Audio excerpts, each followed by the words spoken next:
Dios es santo, y porque Él es santo, odia el pecado, y debe condenar el pecado con justicia perfecta. Jesús cargó con nuestro pecado y Dios lo aplastó, lo quebrantó con todo el peso de la ira santa de Dios.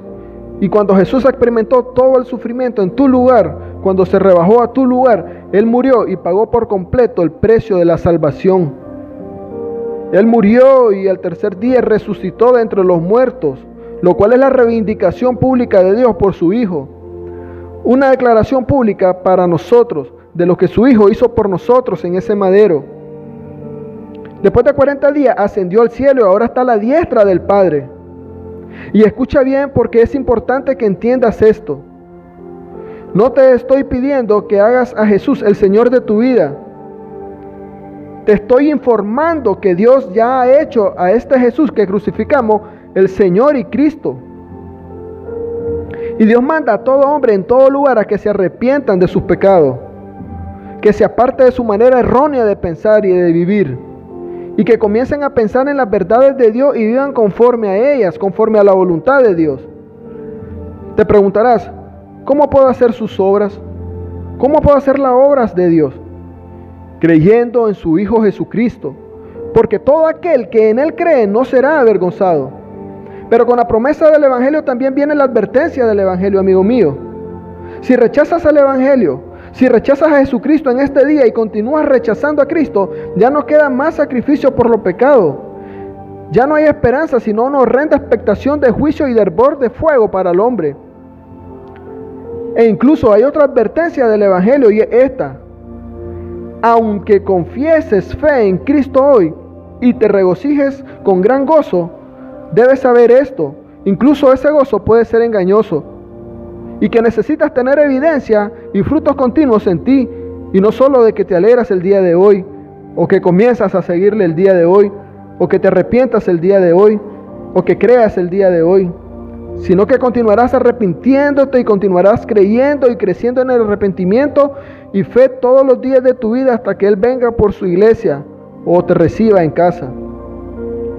Y si ese cambio no sucede, no has conocido a Cristo. El Evangelio de Jesucristo es que Dios es justo, que el hombre es radicalmente depravado y perverso, digno de toda condenación, que para poder perdonar al hombre la justicia de Dios primeramente tenía que ser satisfecha. Entonces Cristo se paró en el lugar legal de su pueblo bajo el peso total de la ira de Dios, una ira sin misericordia, para que todos los que crean en Él recibamos una misericordia sin ira, recibiendo Él un castigo en su alma, el castigo del infierno que todos nosotros merecemos. Él pagó el precio completo con su muerte. Él ha resucitado de la muerte. Ahora todos pueden ser salvos por medio del arrepentimiento y fe en Jesucristo. Ese arrepentimiento y fe hacia la salvación será la continua obra de Dios dirigiéndote hacia la santidad. Los que creen en la cruz, vida, muerte y resurrección de Jesucristo, Dios nos justifica por el sacrificio de su Hijo Jesús. Es decir, al creer en Jesús, Dios no ve como justo. Automáticamente ya Dios ha castigado cada uno de sus pecados en el Calvario cuando derramó toda su ira sobre su Hijo Jesucristo, que ofreció a nuestro Señor su cuerpo como sacrificio definitivo por nuestros pecados. Ahora bien, los que rechazan a Jesús, Dios castigará sus pecados por cuanto no podrán justificarse por nada, ni por nadie, ni por obras el día que rindamos cuentas delante del trono blanco, delante del Dios, nuestro juez justo. El que cree en el Hijo viene vida eterna, pero el que no obedece al Hijo no verá la vida, sino la ira de Dios permanece sobre él.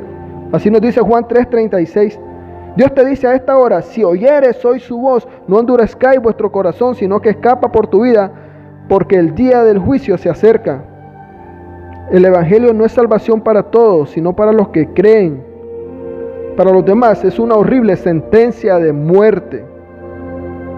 Medita en esto.